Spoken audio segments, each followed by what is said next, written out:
evidently presenting some program. I'm sure it will be interesting. He's the one that does Susan, what's going on in the hood? the driving, you know. Same old, same old. Nancy's in the hospital again, though. Oh, God, what now? She's been in and out. I didn't talk to them today, but she's had something on her leg and she's been in more than she's been out. She was in for a month and she was home for a couple of weeks. Ugh. I know. So That's it says all. this meeting is now streaming live on Facebook. That always scares me. Oh, no, that's good. That's good, Rabbi. That's good. Oh, if you say so. Well, that was all too late. Maxine, All right. Yeah, the house next to you is for sale again. Rabbi? Hi, everybody. it's for sale again. Yeah, they put it up and then they take it off and then they put it up. What are they asking, you know? No, I don't know. I don't even know who it's with. I saw it. Yeah, they change realtors all the time also. Oh, wow. All Hi, everybody. Chodesh Tov. right. Chodesh Tov. How are you? Chodesh Tov. So this is something that I don't Hi. know actually, that is to start on time, but we are going to start on time today. All right. Okay, so it's 7:30, so it's time to start. So Okay. welcome everybody to our new adventure here at Rodef Sholom, and it's our brand new Rosh Chodesh group. So Bruchim Habayim, everybody. So every time we start something new, we say the Shecheyanu blessing. So let's do it together. All right. Shecheyanu Imanu Shecheyanu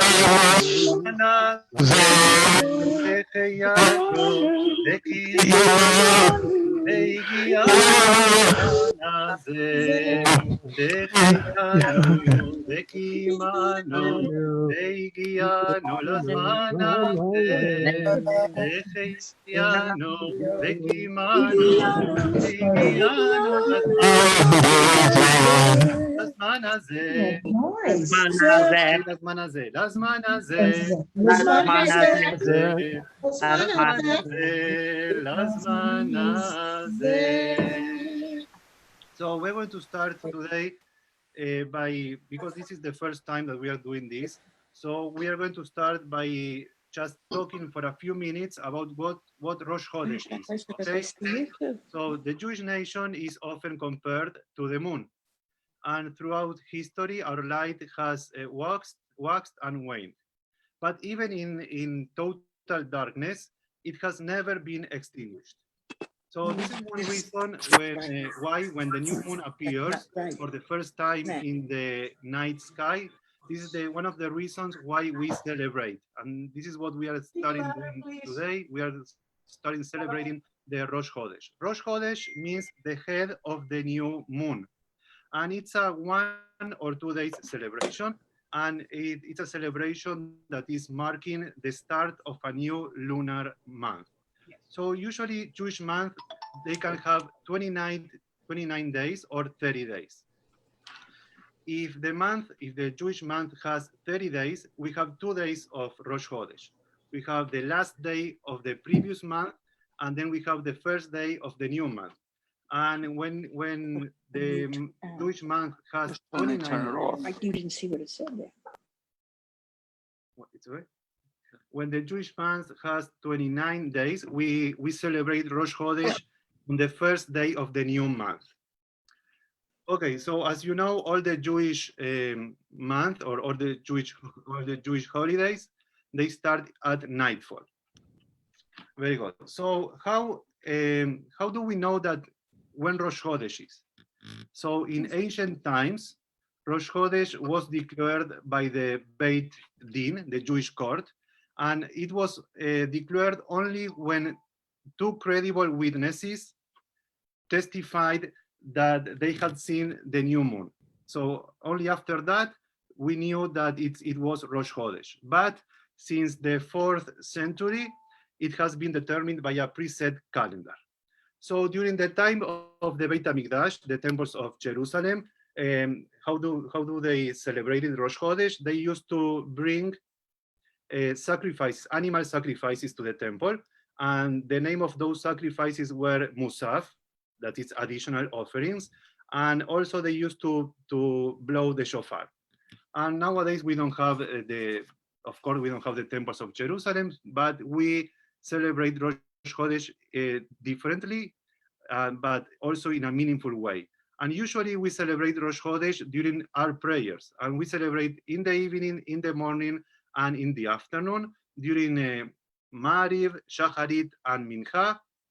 We add in our prayers a special paragraph that the name is Ya'aleh V'Yavo, and we are asking God to remember us and favor us during this month that is starting. Then we also do recite Hallel, that is a collection of Psalms of David from 113 to 118, and we do it during the morning, and we read the Torah, a special section from the Torah, and again, they used to have a special offering in the temple, so we do the same in our prayers. So we have the prayer of Musaf that is added in the Shacharit service.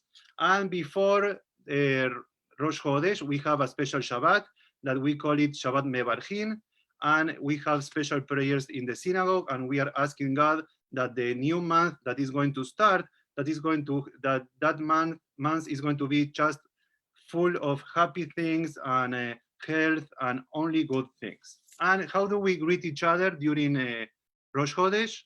We don't say Shabbat Shalom, we don't say Chag Sameach, we don't say Shana Tova, we say Chodesh Tov. Chodesh Tov, a new month. Have a good month. Okay, so before we start with our guest speaker, so this was in general what Rosh Chodesh is about, and now we are starting the month of Av, and we don't call it Av, we call it Menachem Av. So Menachem is to comfort, and Av is father. Why? Because many tragic things happened during the month of Av. So it's good to know that we have a father in heaven that is always taking care of us. He's always comforting us. So then, so we say that the month of Av, it's a sad month, but really it's just for the first 9 days of the month. And so we refrain from eating meat and from drinking wine, but not on Shabbat. We can do it on Shabbat, and we can do it if we have a special celebration like Bar Mitzvah, Brit Milah. So there we can eat meat and we can drink wine. And also on a spiritual level, what we do on Rosh Chodesh, we increase, and during the months real of Av, we have to increase our mitzvot and our acts of loving kindness. Also, another thing that happened during the months of Av, really today, the 1st of Av is the Yortzeit of Aaron HaKohen, of Moses' brother, and it's the only Yortzeit that is mentioned in the Torah. Then also, it's another in the 5th of the month of Av, we have another very important Yortzeit, and it's very important because of what we are going to be talking today about Kabbalah and mysticism, because it's the Yortzeit of the Ari Kadosh, that he was regarded as one of the most prominent scholars in Kabbalah, in Jewish mysticism.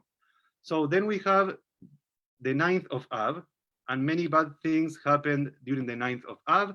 The first one was that, remember the episode of the spies that we read a couple of weeks ago, and it was declared that because of what they said, the Jewish people were going to be in the desert for 40 more years. Another thing that happened during the month of Av was the destruction of the first and the second temple. Then in the year 1290, the Jews was expelled from England by King Edward. And then in 1492, they were expelled from Spain by King Ferdinand and Queen Isabella. And then also in 1942, the Jews from the Warsaw Ghetto, they were deported to the Treblinka extermination camp. So as you see, many bad things happened, at least during the really during the 9th of Av. We read from the book of Jeremiah that was written by the prophet, we read the book of Lamentations, Eicha, that was written by the prophet Jeremiah, but not everything is bad during this month of Av, because we have Tu B'Av, the 15th of the month of Av, and it is considered to be the happiest day in Jewish history. What used to happen during that day, all the women, all the girls used to go to the fields, and they used to go there in order to look for their soulmates, so to get married. So that's a very, very special day also. So we spoke about what is Rosh Chodesh in general, now what the month of Av is about, and now I'm going to invite Sarah Imber. Hi, Sarah, you're next to me. Hi, Sarah. And you're going to introduce our very special guest speaker. Chodesh Tov to everybody. Thank you, Rabbi Cantor. Hello, everybody. As Cantor has asked me to say a few words of introduction for our guest speaker, and some of you may know that I serve as the president of the Board of Hillels of the Florida Sun Coast. And this is how I came to know Rabbi Ed Rosenthal.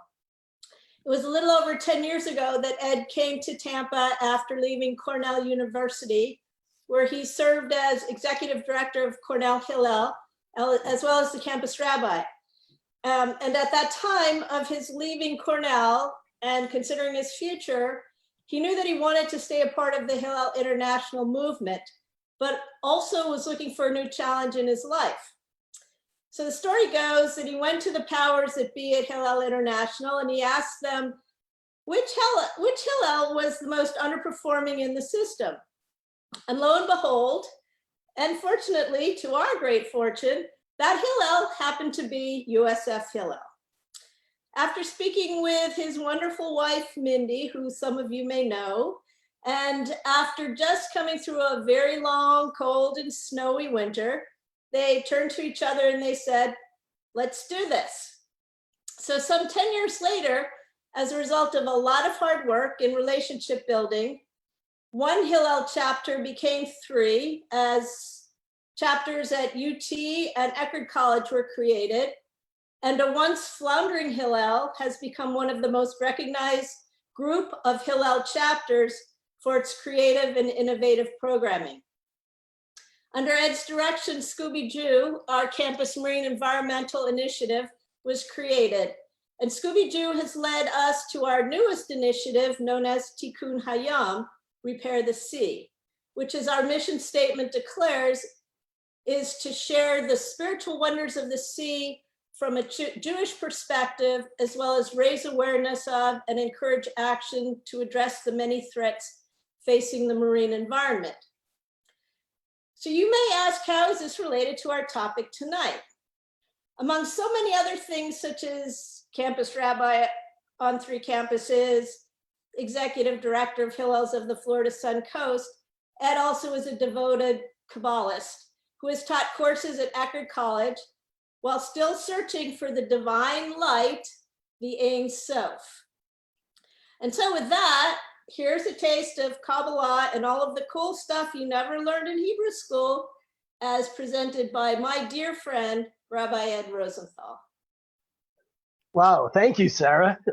Although I can't call myself a Kabbalist. I study Kabbalah, but I'm not a Kabbalist.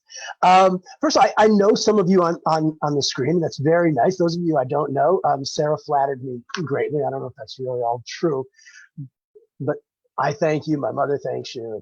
It's very nice. Thank you. So, as Sarah said, I've been studying Kabbalah for a long time, and it's a long story as to how I came to begin studying it, which I won't bore you with. Suffice it to say that having grown up in a normal American Jewish family, Kabbalah was not part of our Jewish practice. In fact, there's a famous story out of the Jewish Theological Seminary that a long time ago, Gershom Scholem, who was probably the greatest scholar of Kabbalah in the 20th century, was giving an address at the Jewish Theological Seminary. And he was being introduced by the chancellor. And the introduction went something like this. He said, as we all know, or he said, Gershom Scholem is the greatest scholar of Kabbalah in the 20th century. And we're honored to have him with us today. As we all know, Kabbalah is nonsense. And nonsense is nonsense. But the study of nonsense, that is scholarship. And that's how Gershom Scholem was introduced. And so for most American Jews, that's how we've always looked at Kabbalah. And I slip. Sometimes I go from Kabbalah to Kabbalah. Bear with me. It's Ashkenazic upbringing. Anyway, so there are actually two ways to approach the study of Kabbalah. One is the academic way, the way of Gershom Scholem, where it's put into the context of scholarship and history, and you examine the different texts and different time frames and the like. And there's another way of learning Kabbalah, and that is from the perspective of the Kabbalists. And when you study Kabbalah from the perspective of the Kabbalists, you see the Kabbalah in a very different way. From the perspective of the Kabbalists, the Kabbalah is a system. It's a unified system, and that's interconnected, as opposed to the scholarly approach. I've been fortunate that I've had the opportunity to learn both approaches. And so what I'm going to share with you tonight is going to be from the perspective of the Kabbalists. And that having been said, I'm going to take the most traditional approach. So I'm going to present this, as we'll talk about in just a second, the most traditional approach. So as I say that, I'm going to preface it by saying, don't believe a word I say. Don't believe me at all. My rabbi taught that faith is for a lazy. I remember he said there's no belief in Judaism. He said faith is for a lazy person. Faith is for somebody who throws up their hands and says, hallelujah, I believe. He said, that's not what this is about. Kabbalah is not about faith. He said, learn.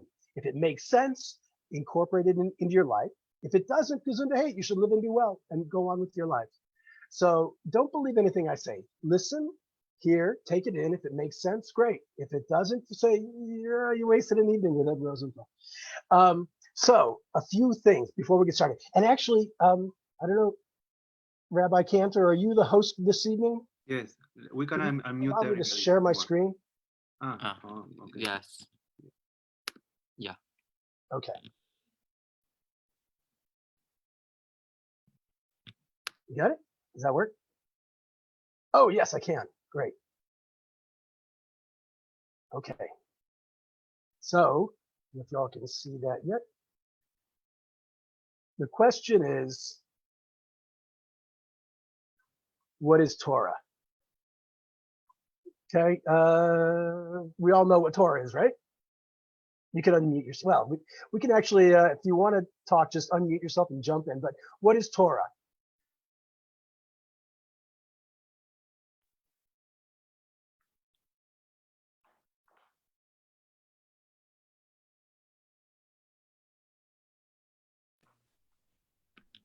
You are muted. Unmute You yourself. muted yourself.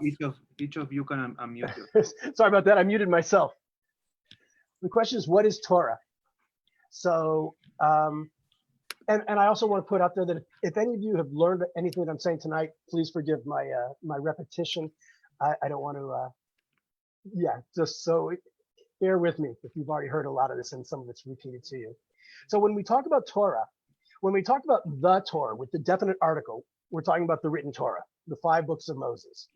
When we speak about Torah without the definite article, we speak about the overarching concept of what is Torah, then it becomes something very different. It becomes everything else. It's the prophets, it's the writings, it's the Mishnah, it's the Gemara, which together makes up the Talmud, the commentaries, the codes, the Kabbalah, and much more. And when we look at this, when we look at it like this, and we understand there's a famous midrash about a heathen who came to Hillel Hazaken, Hillel, one of our great sages, and said, teach me the entire Torah. And Hillel started teaching him with the alphabet, taught him Aleph, Bet, Gimel, Dalet. And he said, how many Torahs do you have? He said, we have two Torahs. We have the written Torah and we have the oral Torah. And he began by teaching him the Aleph Bet. And the heathen said, well, I'll do it if you teach me the written Torah. I don't accept the oral Torah. And the next day, the heathen came back, and after he had learned Aleph, Bet, Gimel, Dalet, Hillel taught him Dalet, Gimel, Bet, Aleph. And the heathen said, wait, yesterday you taught me Aleph, Bet, Gimel, Dalet. He said, what is it? He said, that's how it works. I can tell you one thing, but you can't understand it unless you have the oral Torah to actually clarify that it's Aleph, Bet, Gimel, Dalet, not Dalet, Gimel, Bet, Aleph. So the oral Torah clarifies the written Torah. And the reality is, if we simply go by the Torah Shebichtav, the 5 books of Moses, we really can't understand the Torah. You just can't do it. I'll give you an example. Lo tirtzach, thou shalt not murder. Everybody understands that concept? Yeah. Shouldn't murder? Yep. Shake your heads, raise your hand. Everybody understands thou shalt not murder, right? Yes. Yes. I don't know what that means. I haven't got a clue what that means. What does that mean, thou shalt not murder? Does that mean no premeditated murder? Does that mean, what about second degree murder, a crime of passion? What about if I'm in my yard and I'm chopping wood and the axe flies out of my hand and hits my neighbor in the head and kills him? Is that murder? What about if I accidentally run a red light and hit a pedestrian and kill that person? Is that murder? What about if I'm a soldier and I have to kill somebody in war? What about if somebody's coming to kill me? Can I kill them in self-defense? What about if, I work with Linda Wolf every day and she's wonderful. What if I hear that Lee Tobin is going to go and kill Linda Wolf? Can I kill Lee in order to keep him from killing Linda? Because Linda is innocent and Lee, Lee, I love you, Lee, I'm just kidding. So what's murder? I don't know what murder is. So in order to understand what is murder, I have to go to the oral Torah. So in other words, the oral Torah is actually the Torah, and the written Torah it's the Cliff Notes, so to speak. It's sort of like nobody ever really read War and Peace. All of us read the Cliff Notes in college. That's what the Torah is. Everything in the oral Torah is based on the written Torah, but you can't truly understand the written Torah by itself. You have to have the oral Torah to understand it. So the Kabbalah is part and parcel of the written Torah, of the oral Torah. It's not separate from Torah. It's just a part of it. And speaking of that, when I talk about what is Kabbalah, what is Kabbalah? I guess everybody thinks of Kabbalah as Jewish mysticism, right? Mhm. I will tell you that I never refer to Kabbalah as Jewish mysticism, because mysticism implies magic, and there's no magic in the Kabbalah. I actually have 2 definitions for Kabbalah. The first definition is the spiritual teachings of Judaism. What I mean by that is the Torah tells us how to practice Judaism. The Gemara and the Mishnah and the Gemara teach us they tell us how to practice Judaism. The Kabbalah tells us why. And, unfortunately, it's not part of what we teach our kids. We don't teach our kids Kabbalah. And the reality is, if you're only teaching our kids how to practice Judaism, it's very difficult because, while their Christian neighbors are talking about their personal relationship with God, we're telling our kids they can't eat a ham and cheese sandwich. They're missing something, and they lack so much of the spirituality which is found in the Kabbalah. Just out of curiosity, when your kids have bar and bat mitzvahs, do you give the kids a present on behalf of the synagogue, Rabbi Cantor? Mm-hmm. What do you guys give them? We do. Chumash, Kiddush cup, Shiron. Yeah. A Chumash, of course. At my old synagogue, before I came to work for Hillel, I was a congregational rabbi. I actually had 2 synagogues. My first congregation was in Auckland, New Zealand, and my second was in Brownsville, Texas. 180-degree opposite experiences from each of them, but they were great. But at my synagogue in Texas, we also used to give the kids a chumash, and we stopped giving them chumashim for the bar and bat mitzvah, and instead we would give each of the bar and bat mitzvah kids, would give them an umbrella, because we figured we'd give them something that they might open every once in a while. So, Good. so if we just focus on how to practice Judaism, it's very cold and it's dry. So Kabbalah provides the spirituality and tells us why we do what we do as Jews. The second definition that I use of the Kabbalah is the Kabbalah is the cosmology of the universe as presented through the Jewish tradition. Okay, it's a little more difficult. The cosmology of the universe as presented through the Jewish tradition. Now, when you hear the term cosmology, you're normally thinking of science and Neil deGrasse Tyson, Albert Einstein, and physicists and astrophysicists and mathematicians who are trying to understand how the universe works. And that's great. That's the science cosmology of science. The science of cosmology is to study and learn how the universe functions the way it does. The cosmology of the universe as presented through the Kabbalah is not interested with how the universe works. The cosmology of the universe of the Kabbalah examines why the universe functions the way it does. Not how, but why. And so again, I don't speak in terms of mysticism. 100 years ago, a colored television set would have been considered a mystical concept. 150 years ago, a microwave oven would have been considered a mystical concept. 50 years ago, cell phones and wireless internet would have been considered a mystical concept. There's no magic in Kabbalah. So I just want to put that out. And the other thing you're probably asking is, wait a second, isn't there an ancient prohibition against studying Kabbalah? And the answer is yes.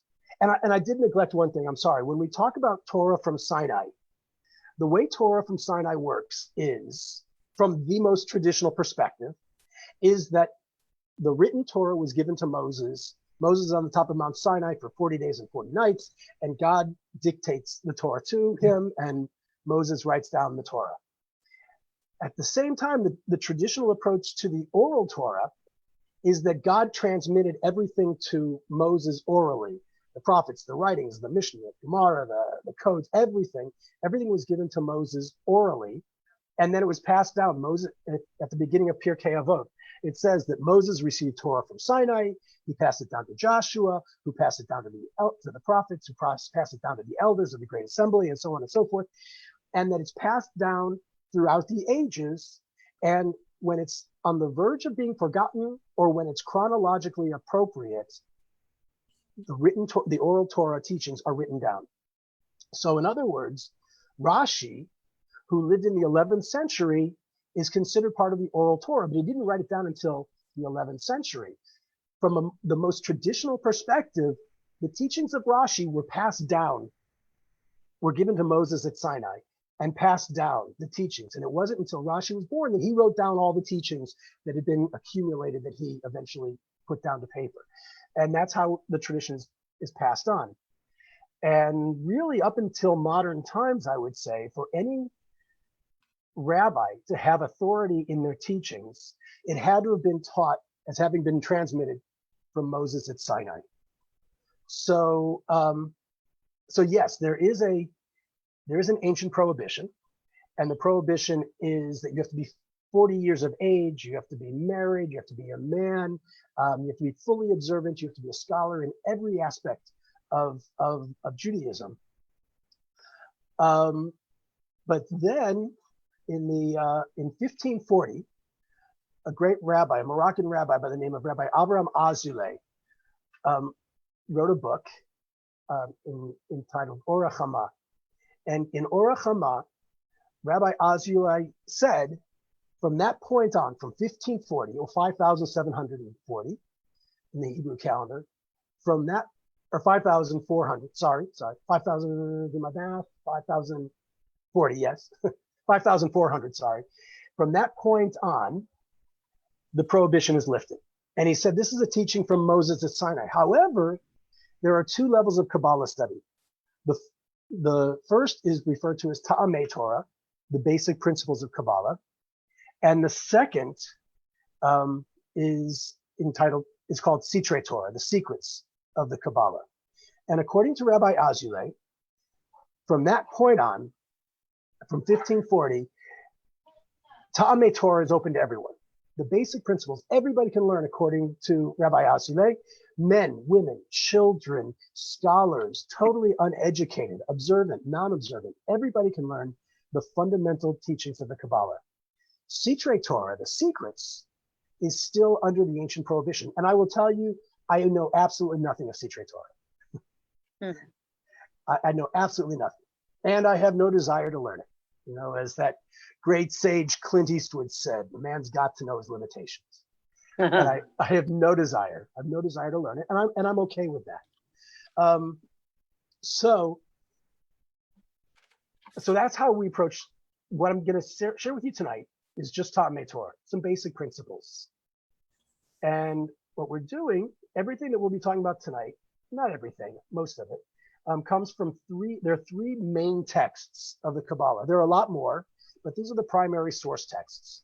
The first is the Zohar, written by Rabbi Shimon Bar Yochai in the 2nd century. Now remember, I said earlier on that there are two approaches to the study of Kabbalah. According to the Kabbalists, the Zohar was written by Rabbi Shimon in the 2nd century. According to the scholars, the Zohar was written in the 12th century in Spain by a guy by the name of Rabbi Moshe ben Shem Tov de Leon. And that's fine. I mean, that's how the scholars approach it. The Kabbalists wouldn't agree with that. And I guess, you know, how do I put this? Who's right? I'm not going to say. That's not my place to say. I can just say, you know, I'm from Missouri, and one of my favorite authors is Mark Twain. And, you know, when I was a kid, every school in the state took a field trip to Hannibal, and we all went to Mark Twain's house, and we all grew up reading Mark Twain. So whether I'm reading The Adventures of Tom Sawyer or Huckleberry Finn or Roughing It or Hard Times, whenever I read Mark Twain, no matter what book it is, I always hear Mark Twain's voice in the text. And I would say, whenever I study Zohar, I hear Rabbi Shimon. I mean, I don't even know who Rabbi Moshe ben Shem Tov de Leon is or was. But when I read Zohar, I hear Rabbi Shimon. So for me, the Zohar was written by Rabbi Shimon Bar Yochai or transmitted by Rabbi Shimon Bar Yochai in the 2nd century. The next, and the Zohar is a voluminous text. It's not one single book. It's a commentary on the entire Torah. The next is the Kidvei Ari, again, a voluminous text written by Rabbi Isaac Luria. And we learned his yard site is this month. And he lived in the 16th century in Sfat. And we speak primarily of Lurianic Kabbalah because he was probably, after Rabbi Shimon, the most influential Kabbalist there was. And finally, the third text is Sefer Yetzirah, the Book of Formation, which traditionally is attributed to Abraham. And again, the scholars would say, no, it was written in the 8th century, the 9th century, somewhere in Persia. But according to the Kabbalists, Sefer Yetzirah is considered to be the oldest book in the Jewish tradition, written by Avraham Avinu. It's a very esoteric, very difficult text. I think there's only 14 Mishnahs in the whole book. The longest one is maybe 8 verses. So these are the primary source texts. Let's see. So a few things. Before we begin, let me ask a question.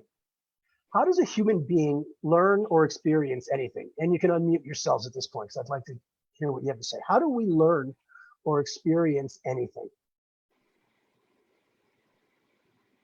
Follow a model and repeat till you know it. Okay, that's one way. How do we learn? Through our eyes. Through our eyes, that's one way. Anybody Through all else? our senses. Through all of our senses. By making mistakes. That's true. You know, I always tell my students that good judgment comes from experience, and experience comes from bad judgment. So yes, we learn from our mistakes. But yes, primarily we learn through the five senses. But what we need to recognize is, and we can't learn anything because humans, by our physical limitations, experience the world through our senses. But what I want you to do is to recognize how very limited our senses are. I mean, think about it. At this very moment, where you're sitting, the room where you're sitting is filled with radio waves. They're all surrounding you. And if you put a transistor radio in your room and you turned it on, you could pick up WUSF or whatever your favorite radio station is, because those radio waves are in the room with you right now. If you had a shortwave radio and could turn it on, you could pick up news from Jerusalem. You could pick up news from Moscow, from Tokyo, from around the world, if you had the proper receiver. And those radio waves are in the room with you at this very moment as you're sitting there. And raise your hand if you can hear the news from Jerusalem right now in your room. Of course not, because your ears can't perceive that the radio waves that are in your room. Now, do any of us deny that those radio waves are there? We know they're there, because if we had the proper receiver, we could pick them up. There's, you know, when we talk about what is everything in this universe made of, it's made up of atoms, and they're everything.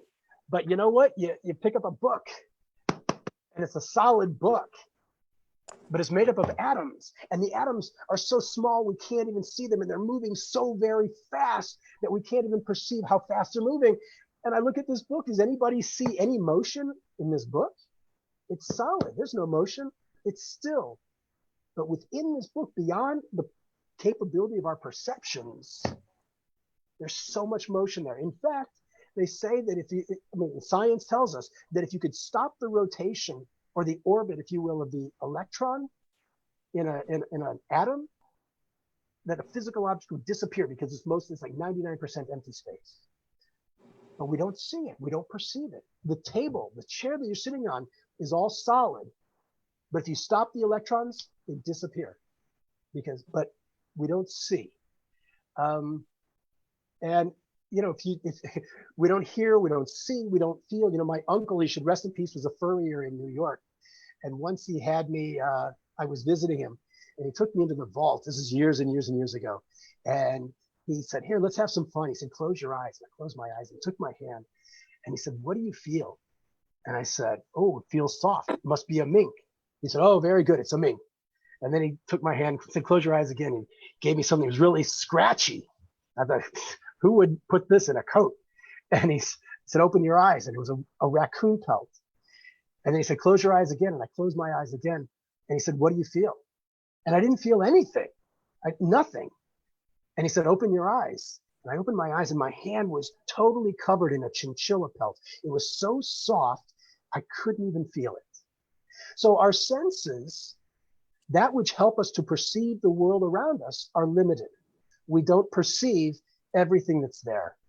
And that which we're supposed to perceive, our senses censor. So for example, have you ever, I mean, this may just be me, but have you ever put your car keys on the kitchen table, and then you're late for an appointment, or you have to go somewhere, and you don't know where they are? Yeah, exactly. You go to get your car keys and they're not there. And so you panic and you run around the house and you're pulling the pillows up from the couch, and you're looking everywhere in every drawer. You can't find your car keys.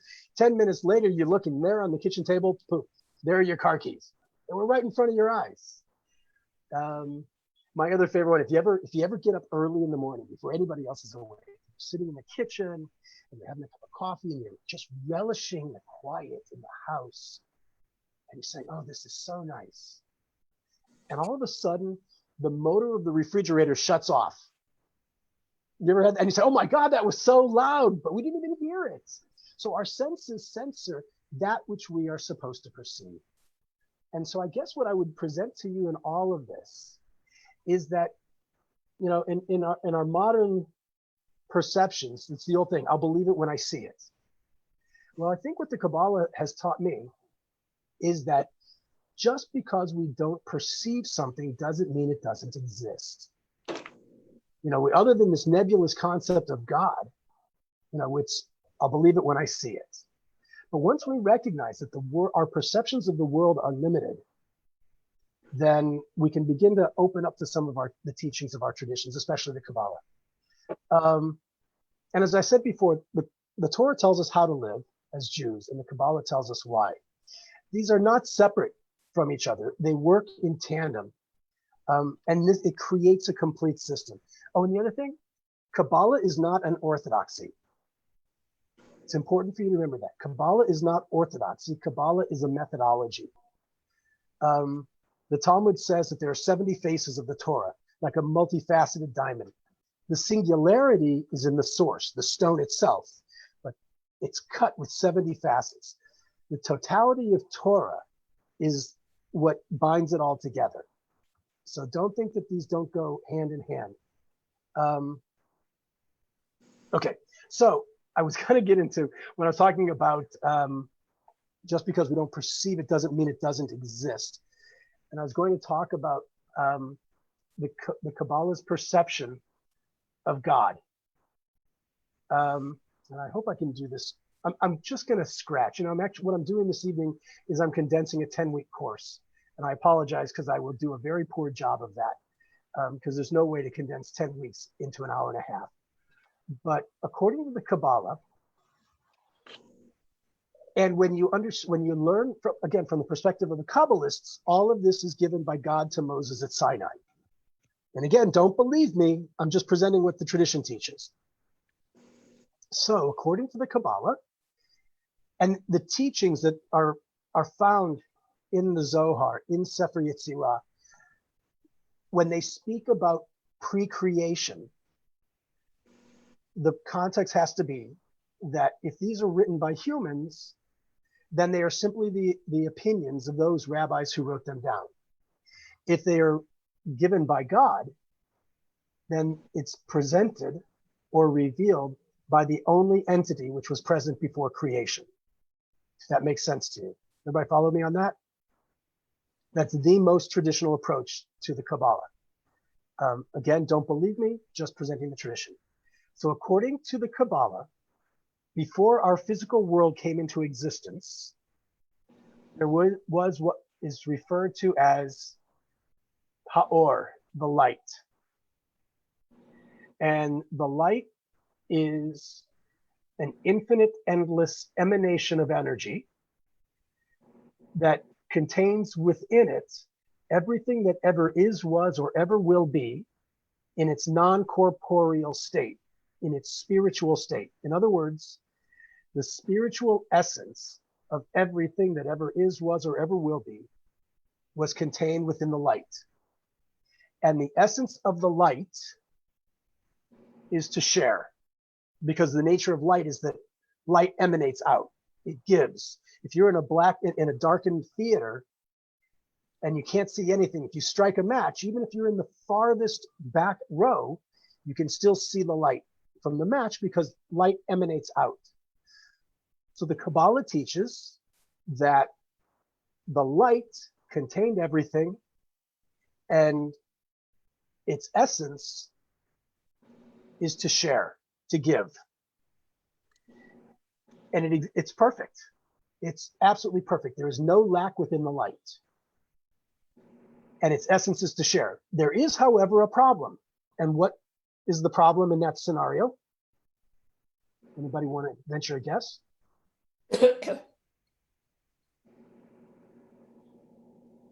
Anybody? The more that share, the less the light. Sorry, say again, Jamie? The more that share, the less the light for each individual. No, but not far off. Because if everything is contained within the light, it can lack for nothing. It is everything, and it wants to share. Anybody else? Okay, I'll give it to you. If the essence of the light is to share, and it is everything, and there's no lack, the problem is there's nothing with which to share. There has to be a conscious awareness to receive that which the light desires to share. So, according to the Kabbalah, the light created, because remember, the light is infinite. And so the light created the infinite vessel. And the vessel had to be equally as infinite as the light in order to receive all that the light has to share.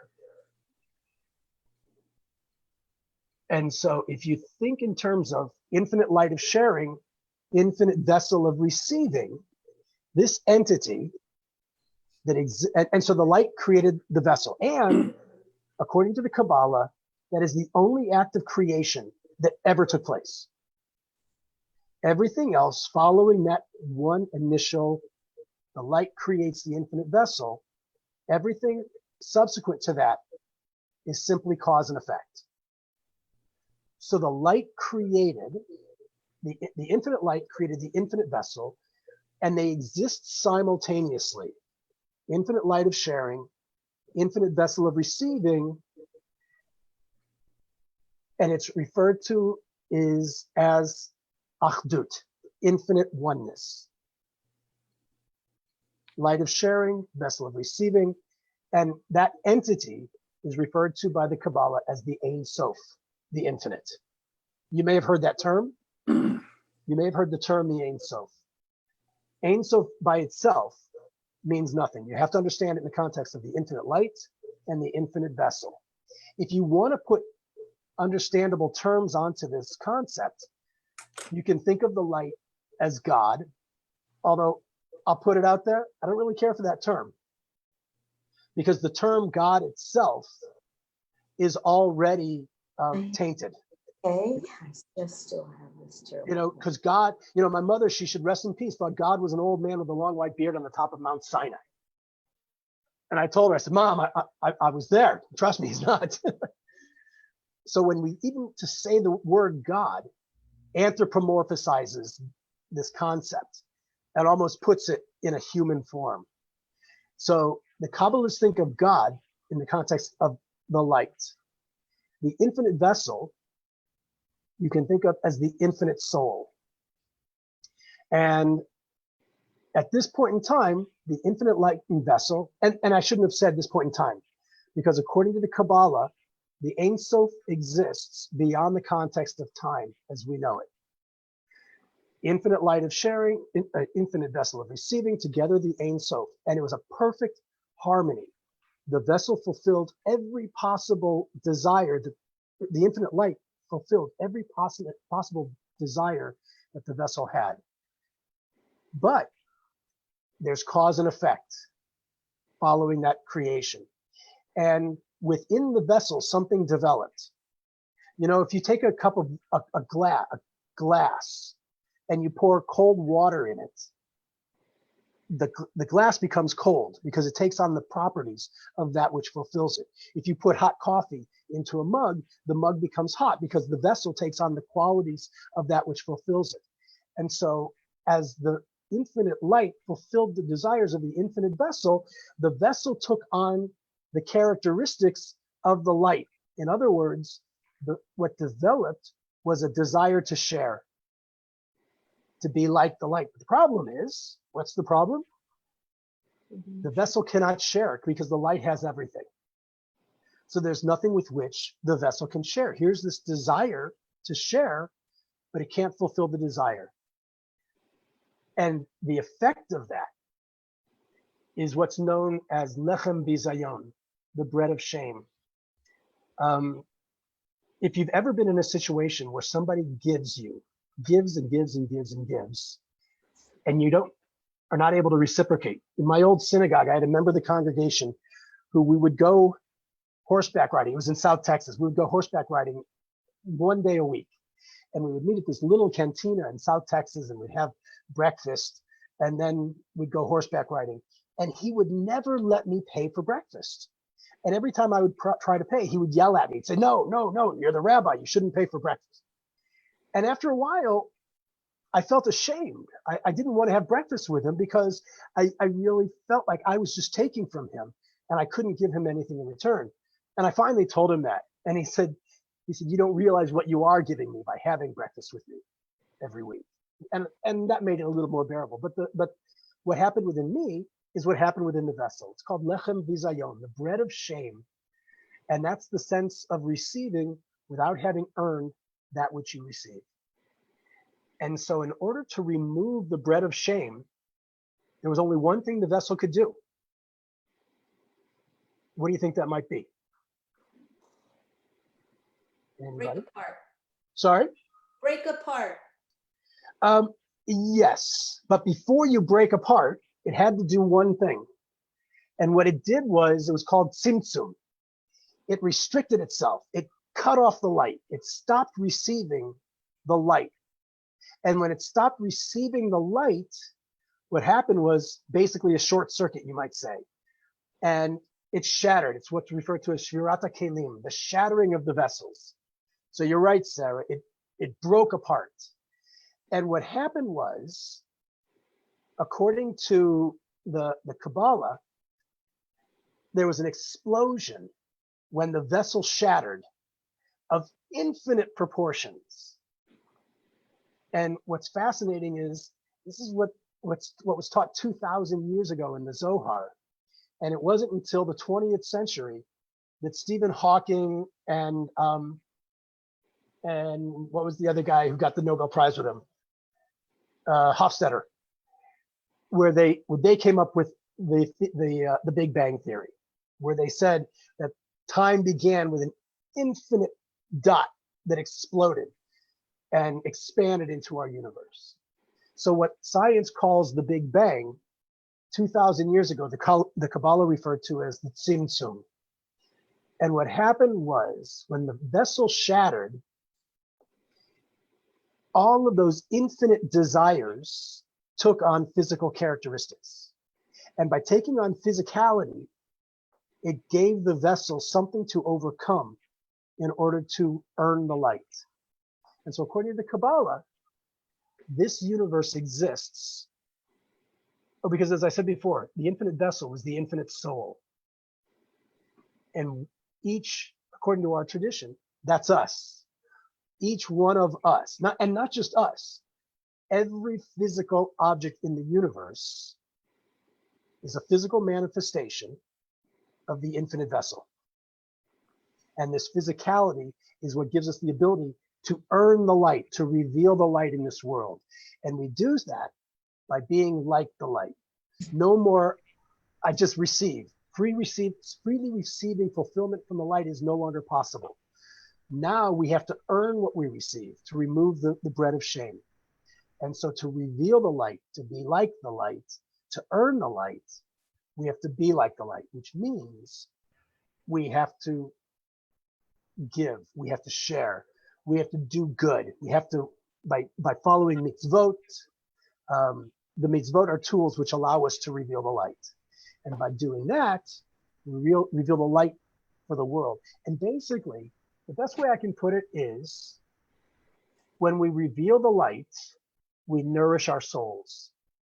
So just as we eat healthy and hopefully we eat healthy and exercise, we nourish and take care of our bodies. By revealing the light through the observance of mitzvot and doing good in the world, we nourish our souls.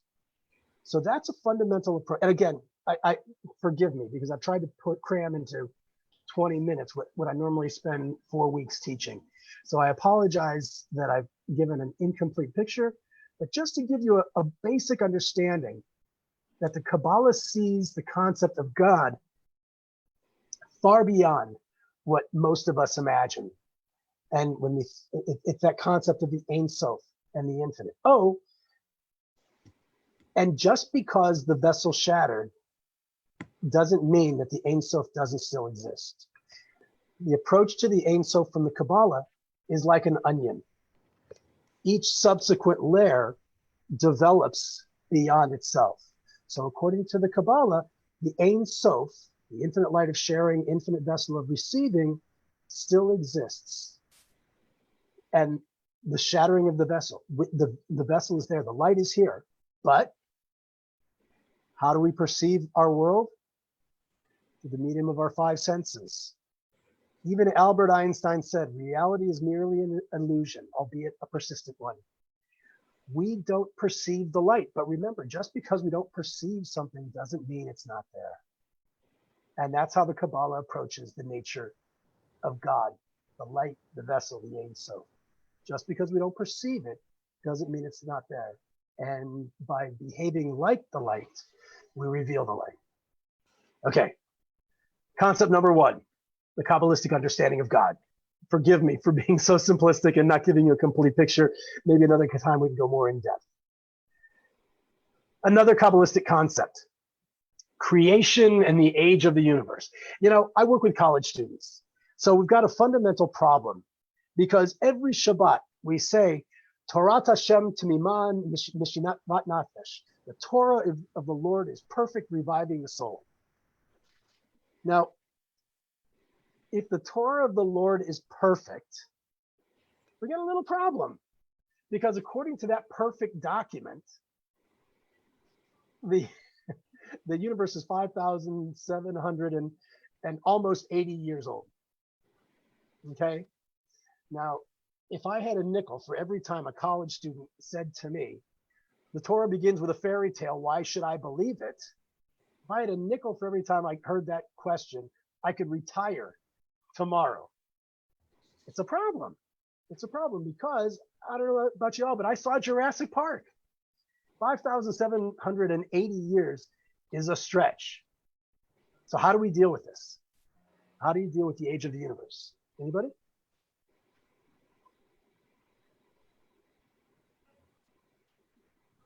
Throw out your thoughts, answers. What do you think?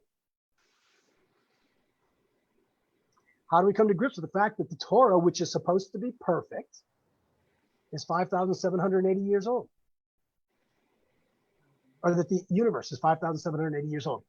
Remember, we read it every year. 6 days, God created heaven and earth, and the seventh day, God rested. He created the world with everything in it, including the scientific history that currently exists. Yeah, I've got no argument with that. But I have a serious problem with the fact that the Torah tells me that took place 5,780 years ago. So really 5,780 years old is since the creation of Adam and Eve. And each day it's not really one day. It can be 1 million days. How do we know that?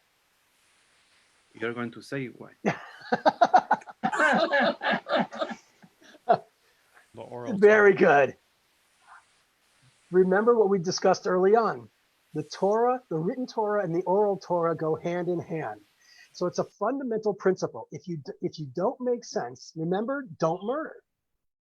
2 words which I didn't understand, but volumes and volumes have been written about them in the oral Torah to clarify what it is. I can't understand it if I simply read the oral Torah, so I have to look to the oral Torah for clarification. So if there's a problem with the text in the oral Torah, in the written Torah, I have to look elsewhere in the oral Torah. And so, if the Torah is perfect, how do we reconcile the story of creation? Yeah, okay. In the 13th century, a rabbi by the name of Rabbi Yitzchak ben Shmuel of Akko wrote a book entitled Otzar HaChaim. And can everybody see that? Am I still sharing? Okay. In Otzar HaChaim, Rabbi Yitzchak, again, and he attributes this to having been given by Moses at Sinai. That's how he gained authority for this teaching. According to Rabbi Yitzchak, he looked elsewhere and he saw in Psalm 90 verse 4, where it says, Ki elef shanim be'enecha kayom etmol, ki yavor v'yashmur balayla. For 1,000 years are but as yesterday in your eyes, as a watch in the night. So there you have it. It's not 5,780 years ago, because there's 7 days of creation, and each 1,000 years are but as yesterday to God. So there you have it. It's not 5,780 years. It's actually Or we can add 7,000 to that. So it's 12,780 years. It doesn't help, really doesn't help a lot. But in Otzar HaChayim, Rabbi Yitzchak points out, he said, look, numbers are very important in Judaism. The number 7 is a primary number in our tradition. There's 7 days of the week. The 7th day is Shabbat. There's 7 years, and the 7th year is the Shemitah year, the sabbatical year. 7 times 7 years is the Jubilee. And then like Pesach, between Pesach and Shavuot, we have seven weeks. So 7 is a fundamental number, a primary number in Judaism. And what Rabbi Yitzchak pointed out was, what we understand is that first he recognizes that yes, there are 2 ways to understand time. There's God time and there's human time. And according to Rabbi Yitzchak, that based on Psalm 90, 1 day to God is equivalent to 1,000 years to humans. And what he presents in his tradition, is my computer frozen? Or are y'all still there? Still there. Okay, all right, good. What Rabbi Yitzchak said is that every day as presented in the first chapter of Genesis is not a day. He refers to them as Gilgul, as a cycle. And he said each day is actually a cycle of creation. And he said it's a cycle, first of all, you have to understand, a cycle of years. So 1 year, under this understanding of the difference between human time and God time, 1 year to God is equivalent to 365,150 years. And according to Rabbi Yitzchak in Otzar HaChayim, the days of creation are actually cycles, and each cycle is 7,000 years. Remember this, the centrality of the number 7. So each day is 7,000 years, but not 7,000 human years. Rabbi Yitzchak said, each day of creation is 7,000 God years. And 7,000 God years is equivalent to 2,553,050,000 years. And what he presented was the 6 days of creation were actually 6 cycles of 7,000 years, 7,000 God years. The last cycle, he said, is the only one counted in human years. So 6 cycles of 7,000 God years is 42,000 God years, which is equivalent to 15,345,500,000 years. Now, I don't know about you all, but remember, written Torah and oral Torah go hand in hand. They are inseparable. If you don't understand the written text, you go to the oral text. Rabbi Yitzchak is part of the oral Torah. So our tradition taught in the 13th century, I think this is really cool personally. In the 13th century, Rabbi Yitzchak taught that the age of the universe was 15,340,500,000 years. Not until Stephen Hawking in the 20th century did we hear from science that the age of the universe is 15 billion years. Now, according to Rabbi Yitzchak, the Shabbat, the 7th day, is the only cycle counted in human years. And Rabbi Cantor, you're exactly right. The Torah is the beginning of the 7th cycle, according to Rabbi Yitzchak. And that's where we get to 5,780 years. So I'm definitely not a Mashiachist. I'm not one of these people says, oh, the Rebbe is going to bring the Mashiach and Messianic age is coming. But from that most traditional perspective, remember I told you, don't believe a word I say. I'm simply presenting the tradition. According to the tradition, there's 6,000 years and 1,000 years of the Messianic age. So if you think 5,780, we've got another 220 years to go before Yemot HaMashiach. If it's true, I don't plan on being around by then. So right or wrong, I'm not going to be one of those people who says, Messiah is coming next week. We want Mashiach now. I'm not doing that. I'm simply presenting the tradition. But more than anything, I just think it's really cool that this is what our tradition taught. But again, you got to go looking for it. And it's not something that we're generally teaching our kids in Hebrew school, but it is absolutely part of our tradition. One more thing, and how are we doing on time, Rabbi? Okay.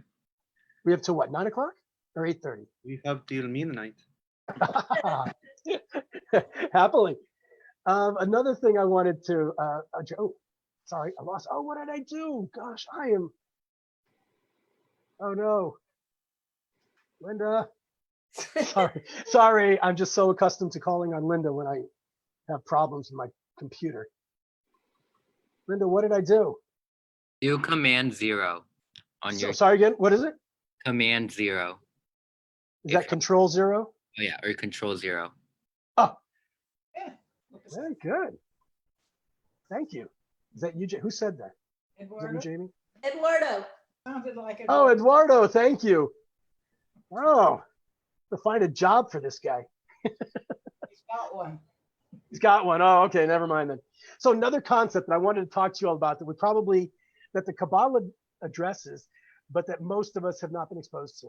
And that is what's the nature of death. So I don't know about you, but when I was growing up, if I ever asked this question, I asked this to different rabbis. There were 3 answers that pretty much every American Jew receives to this question. And there may be others, but if it sounds familiar, the question is, what happens after we die? And the first response I would usually get was, and you all probably had this, Judaism is a religion of life. We don't worry about what happens after we die. If there's a reward for living a good life, then we'll get it. If not, then virtue is its own reward. Anybody ever get that response? Mm-hmm. Yeah, most of us did. Okay. The next answer that I would get is, it's not in our power to know. That was always a good one. They like to quote, there's a midrash that says, why, if the Torah is a perfect document, why does it begin with the second letter of the alphabet? Shouldn't it begin with the first letter, the Aleph? And there's a midrash that says, if you can picture what a bet looks like, they said this letter here, or this line here at the beginning of the bet, tells us that which took place before creation, lo biyadenu, it's not in our power to know, so don't even ask. Of course, the Kabbalah goes into great length about that. And this line here above us, that which is in heaven, it's cut off from us, lo biyadenu, it's not in our power to know, so don't even worry about it.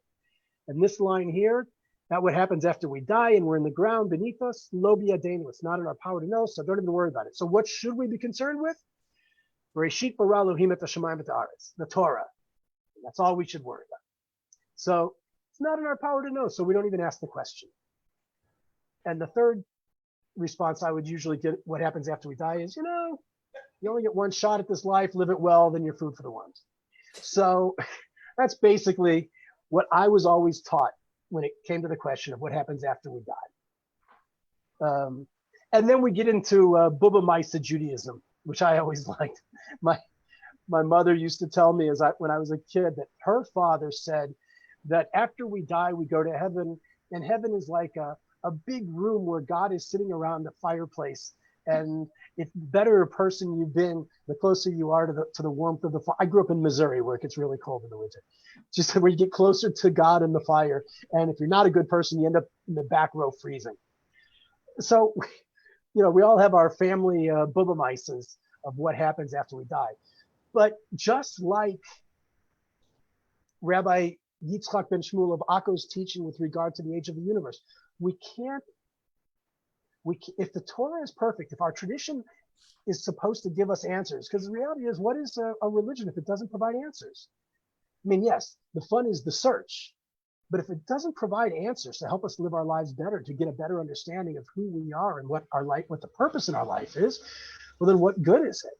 And so, we could, as Rabbi Cantor said before, it could be 1,000,000 years. It could be 1,000,000 years. It could be 1,000 years. It could be 10,000 years. Rabbi Yitzchak gave us an answer that fits very cleanly into what science has told us. So the same is true with the nature of death. death is a reality. Ain't none of us getting out of this alive. We are all going to die. So it's a question, and it's a serious question. And our tradition approaches it very seriously. So all three of these answers, they're excuses. They're excuses for people who haven't put forth the effort to really see what our tradition teaches. So I'll give you an example. What happens after we die? You got to look for it. You got to go looking. Now, are you all familiar with the Art Scroll Siddur? The Art Scroll Siddur is the normative Orthodox prayer book in the English-speaking language. Rabbi, it's now the Orthodox prayer book in the Spanish language as well, isn't it? Isn't it pretty much? Yeah. The Art Scroll Siddur is the authoritative, standard Orthodox traditional prayer book. And my favorite part in our liturgy, some people love, Kol Nidre and wait every year for Kol Nidre or Unatana Tokef or whatever the Misha Berach. Everybody has their favorite prayer. For me, my favorite prayer in our liturgy is the Kriyat Shema al Hamitah, the recitation of the Shema at bedtime. And you can find it in the Art Scroll Siddur on page 288. And I personally say this every single night before I go to sleep. And the whole service, it's a very short service. The service itself is my favorite. But this and the end of the Kriyat Shema al Hamitah are my two favorite prayers. And this one is Ribono Shel Olam, Hareini Mochel V'Soleach V'Chol Mi Shehichis V'Midoti O Shechata Kenegdi. Master of the universe, I hereby forgive anyone who has angered or antagonized me or who has sinned against me, whether against my body, my property, my honor, or against anything that is mine, whether they did so accidentally or willfully. Oh, by the way, this is like Yom Kippur every day. You're forgiving everybody who has wronged you. And if you just try and get forgiveness or grant forgiveness on Yom Kippur, you're going to fail. Oh, you have the Art Scroll. Very good.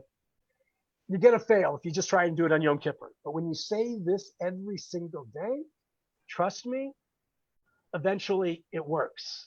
And it's a wonderful tool. So I hereby forgive anyone who has angered or antagonized me or who has sinned against me, whether against my body, my property, my honor, or against anything that is mine, whether they did so accidentally or willfully, whether carelessly or intentionally, whether through speech or through deed, whether publicly or in private. And then it says, Bein Bagil Gul Zeh, Bein Bagil Gul Acher, whether in this transmigration or another, I forgive everyone. And may no person be punished on my account. And you're saying, what did he just say? Whether in this transmigration or another? What in the world is that? Bein Bagil Gul Zeh, Bein Bagil Gul Acher. Well, if you know the Art Scroll Siddur, they're very good. When there are questions, they present comments and answers. At the bottom of the page in the Art Scroll Siddur, it says, this term Gilgul refers to the doctrine of Gilgul Neshamot, the transmigration of souls. One of the most mystical, they use the term, one of the most mystical doctrines in Kabbalistic literature. In very simple terms, it refers to the reincarnation of souls. Now, if you ever asked a rabbi, or most rabbis, I should say, in America, they would tell you reincarnation is not a Jewish concept. And the truth of the matter is that the Kabbalah delves very deeply into the concept of Gilgul Neshamot. And in fact, the Ari, who's the art site we observed this month, Rabbi Isaac Lurie, remember Kitvei Ari? The Ari says, he wrote an entire treatise entitled Gilgul Neshamot, Ashara Gilgulim, the gates of transmigration. And the Zohar goes into great detail about reincarnation. And I would go so far as to say, I'm going out on a limb here, that if you don't understand the Jewish teachings of reincarnation, I don't believe you can actually understand Judaism, because it's so fundamental. Now you might say, and if you go to shul every week, every year, you've read the whole Torah. Wait, you guys on the full cycle or the triennial? Triennial. Okay, so if you go over 3 years, you'll have read the entire Torah.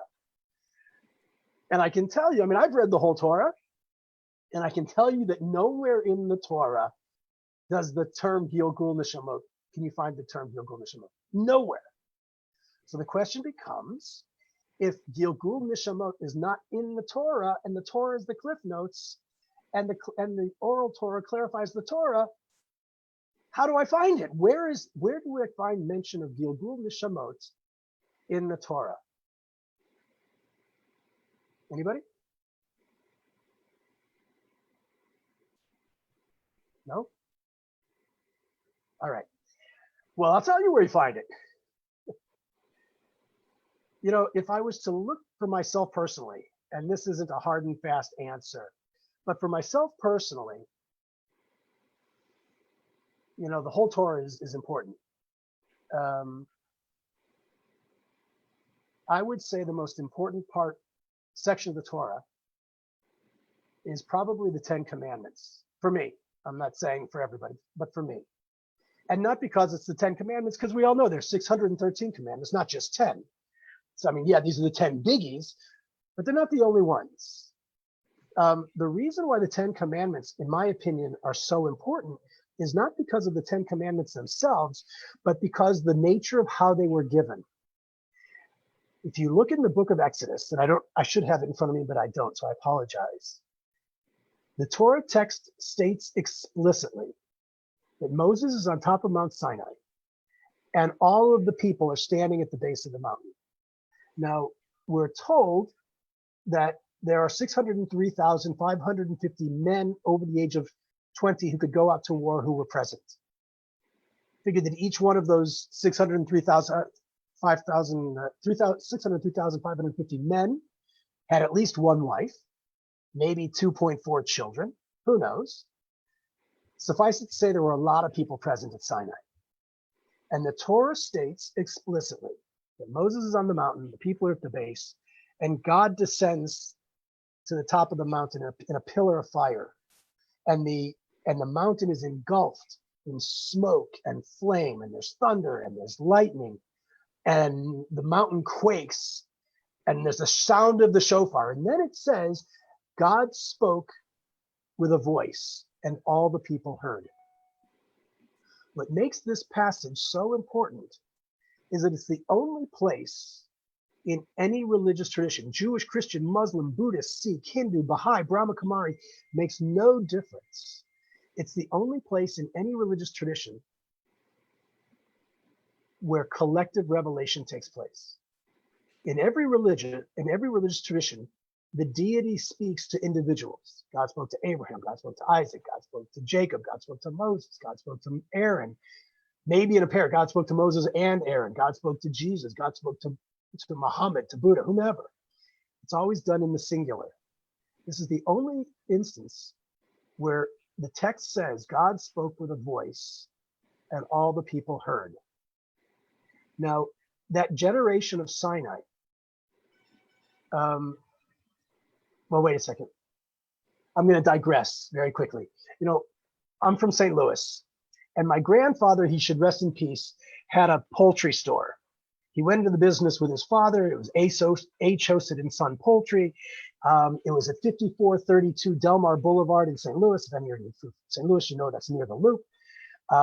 And it was a building, and it was a whitewashed brick, and there was a big picture window, and it said on the window, H. Hosted and Son. And there was a big plank floor, wood plank floor, and along the walls were these cages. And in the cages were chickens and ducks and turkeys and geese. And people would come in through the door, and there was a counter there, and they would pick out the poultry that they wanted, and they would take the chickens and they would shech them in the back, and then the people would take them. So if you can picture what I've told you, that was H. Hosted and Son. Now I will tell you that in my entire life, I never saw H. Hosted and Son. Never saw it in my entire life. But I heard so many stories about that shop when I was a kid from my mother and from my grandfather that I can picture it in my mind's eye, and I can tell you all about it. Now, going back to the Torah, as Rabbi said, in the month of Av is the anniversary of the spies. And because the people didn't accept the report of the spies, and they were afraid, we were punished and had to enter into the land of Israel 40 years. We had to wander in the wilderness for 40 years, which is terrible. But if you look to the Midrash, something very interesting, the Midrash tells us that it was only the men of that generation who had to die, that the women believed the spies' report, and the women, because the women of that generation believed the spies, but the men wouldn't listen to them, the women were permitted to enter into the land of Israel.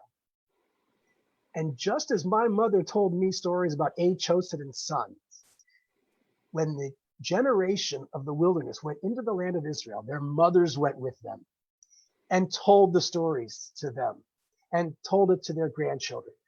Now, if the Torah is perfect, and again, I'm only, don't believe me, I'm just presenting the tradition. If the Torah is perfect and we're in the land of Israel reading the Torah, and we get to this section that says God spoke with a voice and all the people heard, if the women who had gone into the land of Israel got to that part of the Torah, said, whoa, whoa, whoa, wait a second, I was there. That never happened. Trust me, if that were the case, we wouldn't be reading the Torah today. Because they would have said, it's a lie. It's a fallacy. The book is a fake. But they didn't.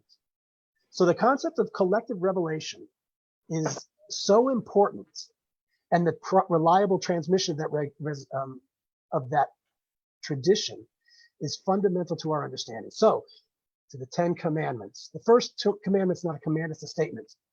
I am the Lord your God who led you out of the land of Egypt. The second commandment, you shall have no other gods before me. The third commandment says you shall make no graven images. And we usually stop at that point. But the text actually goes on, and it says, Ki el kana poked avon avot al banim al shileshim ve'al ribe'im l'sonai ve'yoseh chesed la'alafim lo'avai l'shomer mitzvotai. For I am a jealous God, visiting the sins of the parents upon the children of the 3rd and 4th generation of those who hate me, but showing loving kindness unto the 1000th generation of those who love me. Now, I don't know about y'all, but that's horrible. I mean, what kind of vindictive God do we worship that visits the sins of the parents upon the children of the 3rd and 4th generation? That's horrible. I mean, wouldn't you think? But later on in the book of Deuteronomy, it says, a child shall not be put to death for the sins of its parents. It's a problem, isn't it? It's a contradiction. One says, visiting the sins of the parents upon the children unto the 3rd and 4th generation. And then later on, it says the child shall not be put to death for the sins of its parents. If the Torah is perfect, how do you have such contradictions? Anybody? How are you going to resolve that? Go to the oral Torah. Ah, Sarah, thank you. No, actually, in Deuteronomy, that's for the judges in the court. And in your Aseret HaDvarim, that's for God judging the people. So you've got 2 different venues there. Oh, that's a good point. That's a very good point. So that's one way of resolving the conflict. Yeah, that's very good. But the Ari points out something very different. The Ari points out, if you look at that, it said, look closely, visiting the sins of the parents upon the children of the 3rd and 4th generation. Let me ask a question. I got to get into the gallery view so I can see everybody. I'm going to stop sharing this because I think it's here. Stop sharing so I can see. I have a question for you all. Raise your hands. You should be on video so I can see you all. Raise your hands. If when you were born, all 4 of your grandparents were alive. Raise your hands. Okay? All 4 were alive. Now keep your hands up. Keep them up so I can see. Of those of you who have your hands up, how many of you, when you were born, all 8 of your great-grandparents were alive? All 8 of your great-grandparents. None of you. According to the Ari, Rabbi Isaac Luria, the nature of this passage, this most essential part of our tradition, is the basis of Gilgul Neshamot, the basis of reincarnation. A child should never be put to sin, be put to death, or even never. But what's saying oh, am I muted? I'm muted. No, I'm not. But the nature of the 10 commandments, it's not the children. It's us. According to the Ari, our souls come back in the 3rd or 4th generation. And the whole purpose is why I said before, if you don't understand reincarnation, I don't believe you can understand Judaism. Our purpose to come back is to get it right. We all have what's referred to as tikkun. Now, in the 20th century, tikkun was sort of modified. If we talk about tikkun olam, to repair the world. And I'm one of the biggest culprits of all because I talk about tikkun hayam, to repair the sea. But before the 20th century, the concept of tikkun had to do with our personal lives. We all have a tikkun that we have to affect. And the principles of reincarnation bring us back to give us the opportunity to do better in our next lifetime. So once we begin to understand the nature and the nature of reincarnation, it's so complicated. I teach a 6-week course just on reincarnation. It's very complex. Oh, and by the way, to study reincarnation is nothing to do whatsoever with past lives. Past lives make no difference in reincarnation. It makes no difference. I had somebody saying, oh, in a past life, you were a great rabbi. I said, oh, really? That's some chidush. You have to tell me I was a rabbi in a past life? I'm a rabbi in this life. I had somebody tell me they wanted to do a past life reading. And they said, oh, and I held her hand and she said, oh, tell me about yourself. I told her all about me. She said, oh, I see in a past life you were a great rabbi. I said, oh, wonderful. And she said, oh, and I see in a past life you were a ship's captain because you love the ocean. I said, shut up. Really? Past lives are irrelevant because the past lives have all brought us to where we are now. Yeah. The study of reincarnation is nothing to do with past lives. It's a study of the anatomy of the soul. And it's amazing stuff. It's all part of our tradition. Rabbi? So, yes. This is Marty Solomon. There's a good book by Neil Gilman. Yes. Dealing with these questions. Yes, it's a very good book. And there are a lot of books that I would recommend people get. Oh, what did I say? It's right here.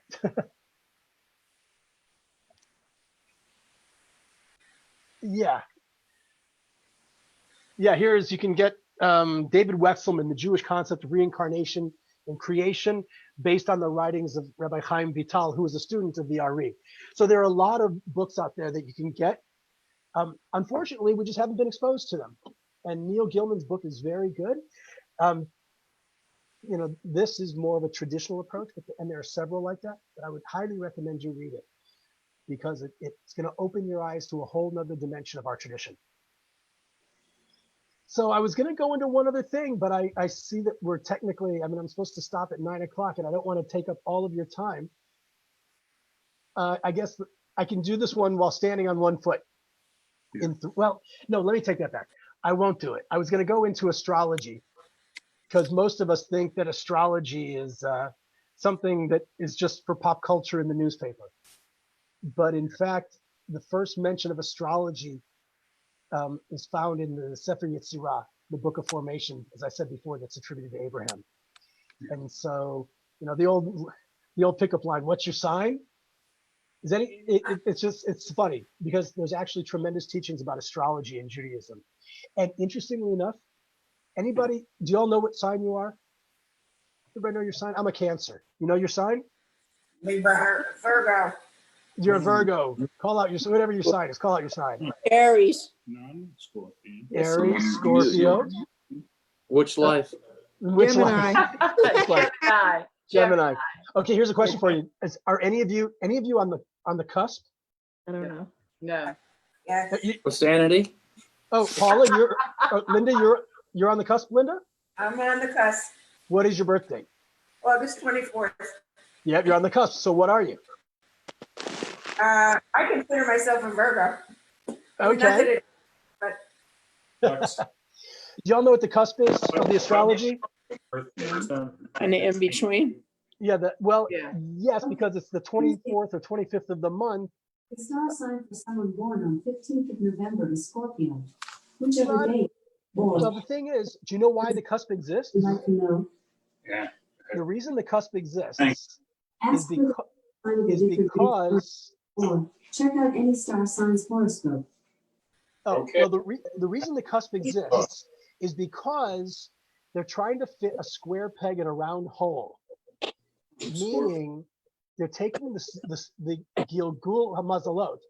Oh, you know, when you tell somebody Mazel Tov, it's congratulations, right? Yeah. No, Mazel Tov actually means you should have a good star.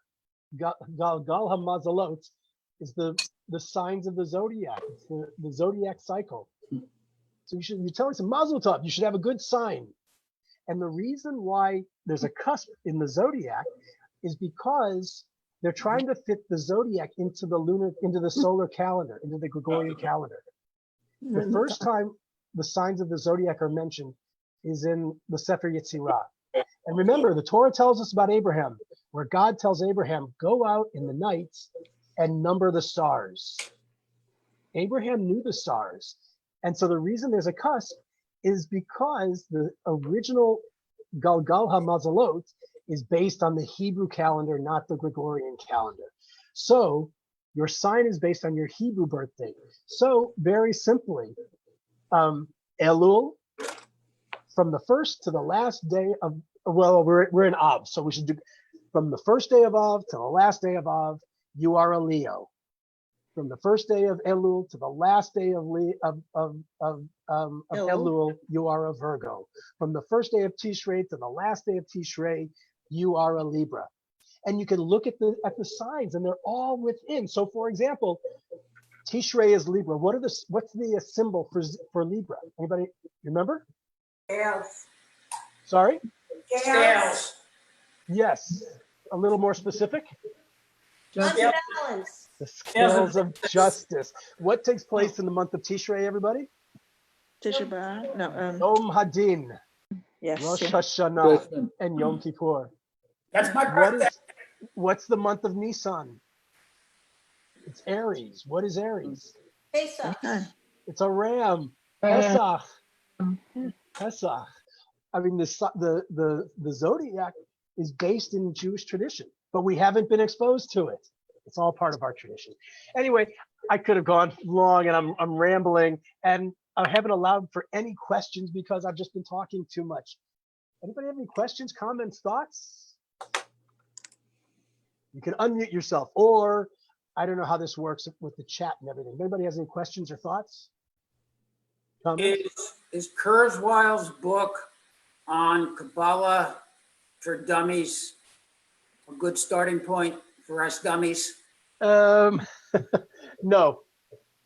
it really isn't, because it's not written from the perspective of the Kabbalists. I would recommend, if you want to get a great introduction, get Kabbalah for the Layman by Rabbi Philip Berg. It's a 3-volume set that just recently condensed it into 1 volume. And it's, for me, Kabbalah for the Layman, it's the best starting point. Who was it by? Rabbi Philip Berg. He'll also go by Shraga Feivel, so Shin Pei Berg. Okay, I see it. All right. Okay, you should be able to find it on Amazon. Kabbalah for the Layman. That's what I'm looking at, although I only see volume 2, volume 1. You say you may be able to find it as one complete set. Okay, thank you. Okay. Any other questions, thoughts, comments? Thank you, Rabbi. Thank you. And then remember, I said, don't believe anything I said. You know, Hillel, there's the famous story about the heathen who went to Hillel and said, teach me the entire Torah while I stand on one foot. One foot. And Hillel said, Ma shesanui alecha lo taseh lechavercha. That which is hateful to you, do not do to another person. That's the entire Torah. And most people end it there. But then it says, now go learn. Yes. So what I would say to you is, I've just given you a taste. Yes. But I do believe that the Kabbalah is the most fulfilling, spiritually fulfilling, and wondrous part of our tradition. And it's really a shame that the vast majority of the American Jewish community hasn't been exposed to it. So go and learn. So we want to thank you, Rabbi Rosenthal, Thank you. Thank you all. Thank you Thanks for so letting me much. join you. I enjoyed it. We can say that this is not the end. We can say that to be continued. There you go. Happily, anytime. So before we end this our first meeting of this Rosh Chodesh group, let's do some kind of mantra as we praise God for allowing us to be together even on Zoom, celebrating the beginning of the new month of Av in this case. So we are going to use the words Kol HaNeshama Te'aleluya Alleluia. Every soul praises God, Alleluia. So let's try, while we are singing these words, this phrase, let's try to feel the magic and let's try to feel the energy of this word. Who's in a prayer? Kol HaNeshama Te'aleluya Alleluia. Kol HaNeshama Te'aleluya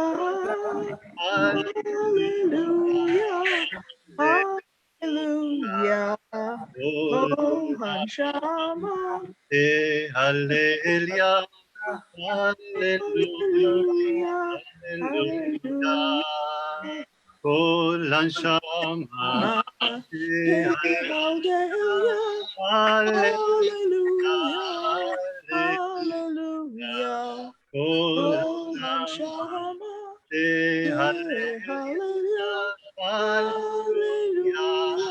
Hallelujah. Kol Hanshama.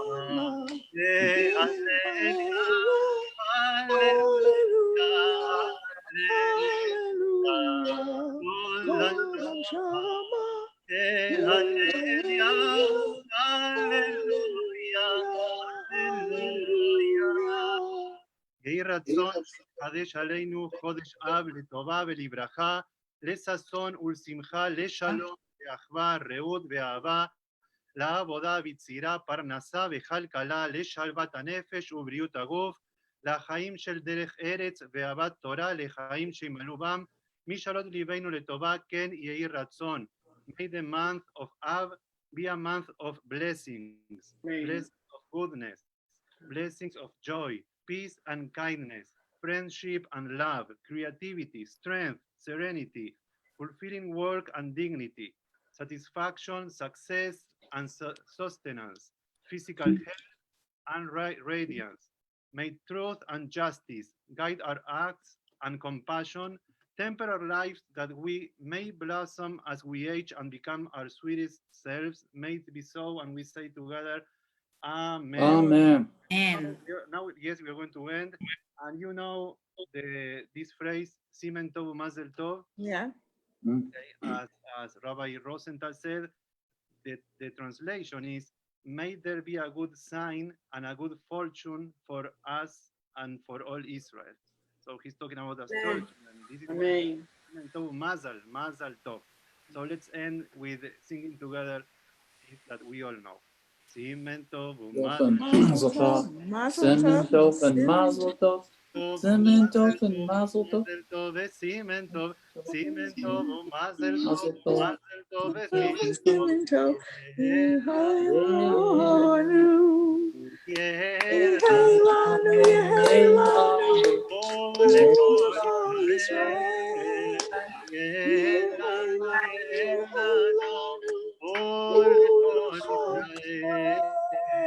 David Melech Israel, Chai v'kayam. David Melech Israel, Chai v'kayam. Chodesh Tov to everybody. See you next month. Chodesh Tov. Chodesh Tov. Thank you. We hope we see you before. Thank you, everybody. Thank you. Thank you, Thank Rabbi. you, Rabbi. Thank you, Rabbi so much. Cantor. Thank Thank you. you, everybody. Thank you. See you tomorrow. Oh, hi, Reba. Hey, Reba. Hi, Reba. Goodbye, Reed.